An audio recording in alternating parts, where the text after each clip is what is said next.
Am I the a-hole for saying my mom's cheating did make her a worse parent? Last year, my dad found out my mom was cheating on him and they broke up. Mom moved in with her affair partner Ron, and she tried to carry on like nothing happened.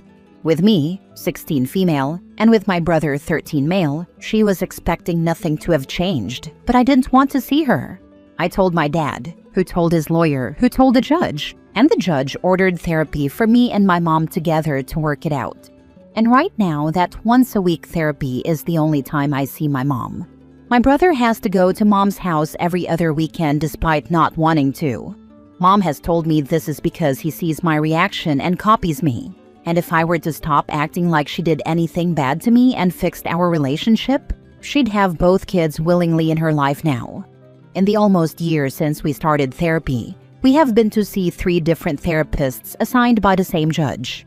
The most recent one we just started having appointments with a month ago, and it was suggested I engage just a little in therapy at some point to help get my point across directly to mom. I decided to do this after we switched. The new therapist didn't just ask dumb questions like the others about why I'm mad at my mom or why I don't want to forgive her. Instead, the therapist let mom do her talking, which was all about how unfair this is, how she was always a great mom to me and my brother, and how we should not be treating her different because of how her marriage ended, that she never failed in her duty as a parent to the 2 of us, and her heart is broken by the fact she can be so easily discarded, and how unfair she finds it that we won't give her affair partner a chance. Then the therapist asked me if I had anything to say to the things my mom said, and I told her I did. For the first time, I said exactly how I felt, and I told mom directly. I said that yes, mom cheated on dad and their relationship is their relationship. But I pointed out how cheating creates a broken home, one that is full of pain and anger, and does damage that can't be brushed away. I pointed out that mom didn't think about me and my brother when she chose to betray dad and hurt him, nor the impact it would have on us to go from our parents together to mom being with someone else immediately.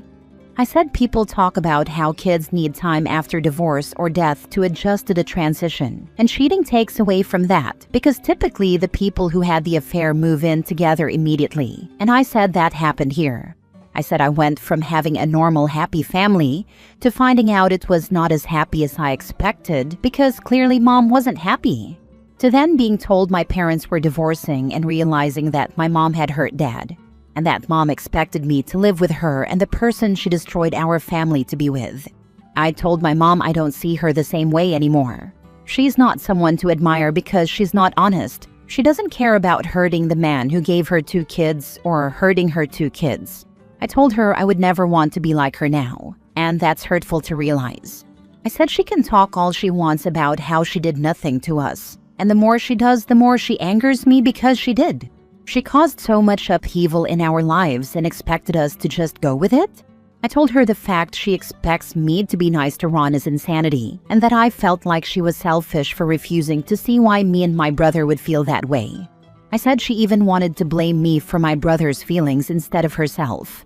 I said, so mom saying this never changed her parenting is wrong. I said it made her a worse parent because of everything I said, and I told my mom and the therapist that my view is pretty freaking set, and I'm not open to seeing if it can change. I took up the rest of our appointment, so mom didn't get to address it, but she looked mad. Am I the a-hole? Now for the top comments. Your mom doesn't want to accept the consequences of her actions. If you and your brother just brushed off what she'd done and accepted her and her affair partner, she could keep telling herself the cheater's lie, which is that what she did wasn't crappy, selfish, and thoughtless. No, what really happened was that she met her soulmate, it's true love, and she's going to live happily ever after. And everyone who doesn't go along with that is just holding her back and refusing to let her be happy. So they're the crappy, selfish, thoughtless ones, not her. She's angry because you've not only made it clear that there are consequences, you've also told her why.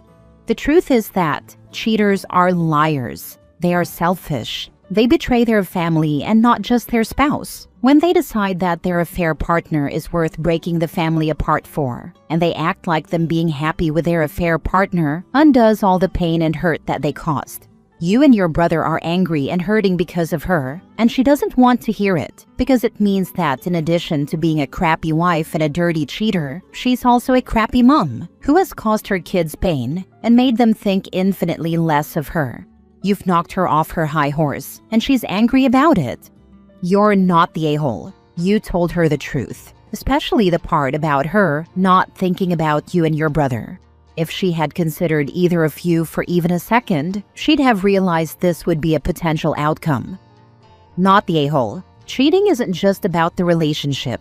It affects the whole family. If her actions caused emotional harm, tension, or instability at home, it's fair to say it impacted her parenting. Being a parent means putting your kids' well-being first, and betrayal can seriously damage that trust. Not the a-hole. When a parent cheats, they cheat on their kids too. It is a huge breach of trust. It not only changes your relationship views with them, but it shapes how you view your own romantic relationships. It is impossible to forgive someone when they won't apologize and try to invalidate your feelings. Your mom is a very selfish person. She will end up with both of you no contact, blame everyone else, but only have herself to blame. She already blames Dad, and now me, so I guess it'll be interesting to see who she blames next. She'll start blaming your brother next, and after him, she may also start blaming the affair partner. She won't take accountability for her own actions, though. Next story. Am I the a-hole for not telling my ex his passport was revoked and causing him to miss his flight? My ex and I have been divorced for 2 years. We have 2 kids, 8 male and 5 female. Everything was great until our daughter was born, and then it's like a switch flipped and he was a completely different person. I held out for as long as I could, but when he began an affair, I filed for divorce. He fought me every step and it took over a year to finalize. During the divorce, I was awarded primary custody. He was ordered to pay support, which he has never done. I don't need it, but it would be nice to have it to save for the kids, so I did sign up for enforcement. I don't badger him about it. I know to him it's a way to try to get me to talk to him. I just let enforcement do their thing. Since he's so far behind, they have suspended just about everything they can. They send notices to him when this happens, but I'm sure he doesn't open them. I am a first-generation American, and most of my extended family still lives abroad. My grandmother recently passed away earlier this year, and I decided I wanted to visit my family with my kids and see her resting place. Ex and I had some back and forth because I need permission from him to leave the country. He agreed, but made a point to tell me that he feels now is a good time to take a vacation and that he was always planning to visit my family's country. I was already anticipating this because following us is something he does every time I take the kids on a trip. My lawyer drafted a document to be signed and notarized that I was being given permission to take our kids out of the country for these specific dates. She also included a clause that he has up until 72 hours prior to the day of travel to revoke his permission. He agreed. The day arrives for us to leave, and I get to the airport with the kids 3 hours before our flight. Things go smoothly, and I take the kids to a diner to grab some breakfast. Ex arrives much later, and as we're finishing up, I get a call from him. Turns out his passport was revoked due to lack of child support payment. He was denied at check-in, and there's no way he can get his passport reinstated without paying his arrears in full. He said that since he can't go, he no longer gives me permission to take them. I reminded him that we are past the 72 hours for him to deny my travel request. He said that he was going to inform an officer that I was trying to kidnap his children. I told him to do whatever he felt was necessary. Officers did show up at the gate to figure out what was going on, but I had the notarized agreement with me, so they sent us on our way. He kept spamming my phone non-stop until we got on the plane, where I was able to turn it off and get some peace for the flight. While we were in the air, he called my brother to complain. We met through him and they're still friends, and I have now been given an earful about how cruel it was for me to continue with the trip, knowing he wouldn't be able to follow us, and that I didn't tell him on purpose. My mother told him to stay out of it, and that it's no longer my responsibility to remind him to open his mail. But some extended family agree with my brother. I don't think I'm the a-hole for continuing our trip, but I am questioning whether I'm an a-hole for not giving him a heads up that he should check his passport. I didn't know it was revoked for sure, but I suspected. Am I the a-hole? Edit to add, because I keep seeing this and I can't keep up with the comments. He can absolutely afford child support. He is self-employed, hence no garnishment unfortunately, but does well. Him not paying is solely a control tactic. He was not happy about the divorce. Now he does whatever he thinks will punish me for going through with it. That includes purposely withholding support. However, I make decent money, enough to pay bills, put a little savings away for the kids, and take them to do fun stuff a couple times a year. So it really doesn't affect me. He knows that the money would go right to the kids' savings accounts, but expects me to beg him for it. Eventually, it will catch up to him and he'll have to pay it some way or other. It's just him prolonging the inevitable and making things more difficult for himself. Also, I don't know why this isn't clear, at least for one person that keeps falsely stating it over and over on different comments, but we were not going on vacation together at all. Nothing was planned together. This was solely a trip for me and the kids. The document stated it was for me and the kids, and that I would be taking full responsibility for them. It was not and never was a we are taking the kids on vacation. That was made extremely clear to him and he understood.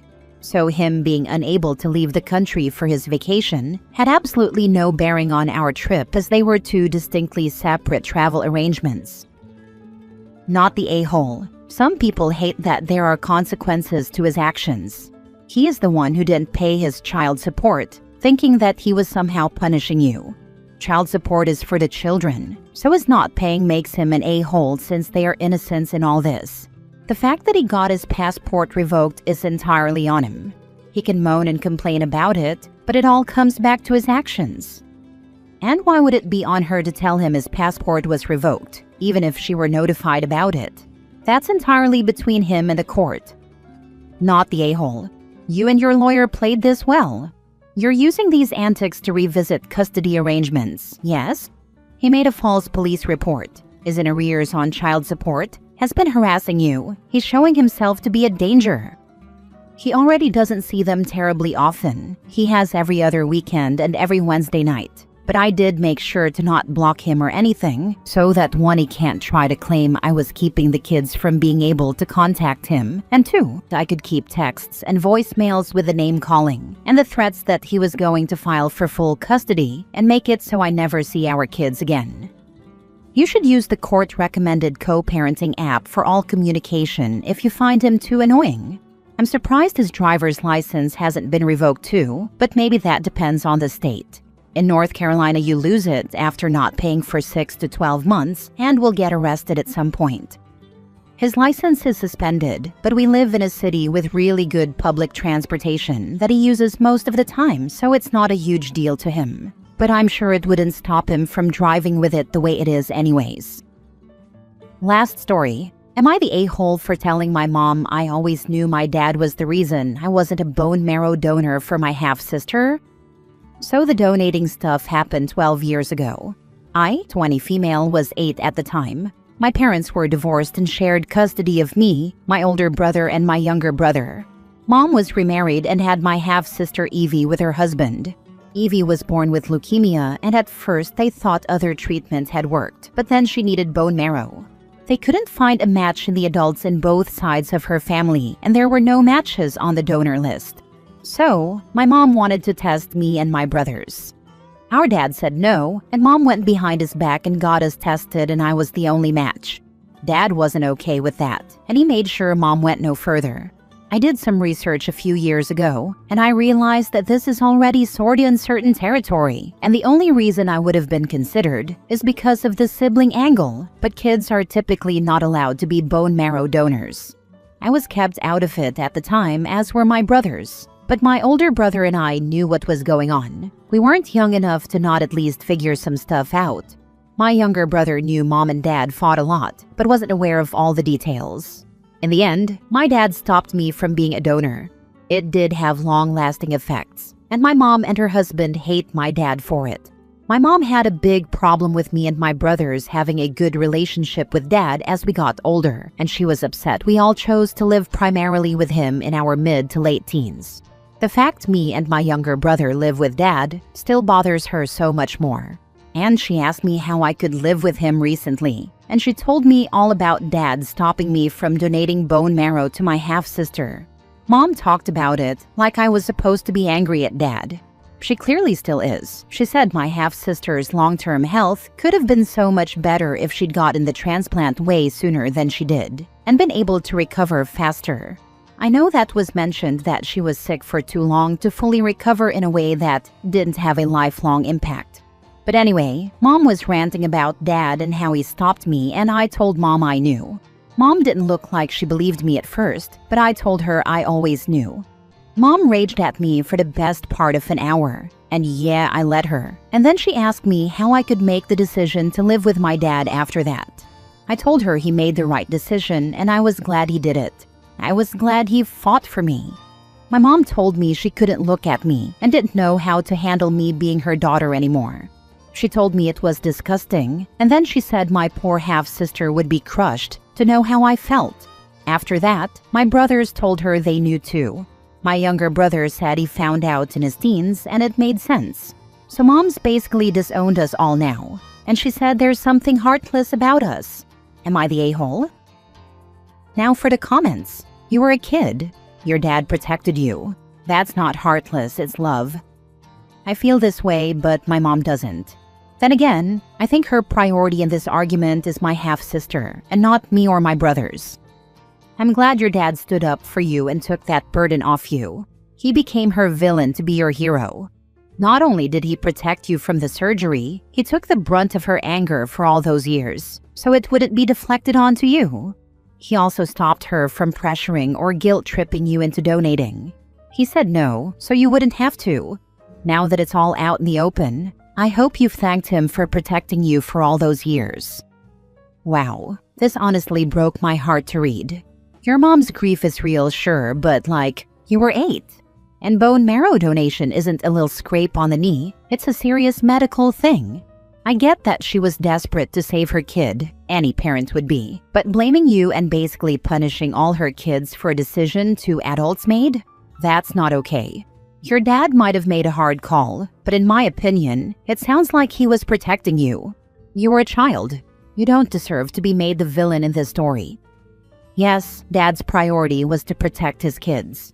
Mom knows my half-sister wasn't the main concern or priority for Dad, but she was for Mom and her husband. And we were not a primary or even a secondary concern for Mom. She would have expected us to do it no matter what.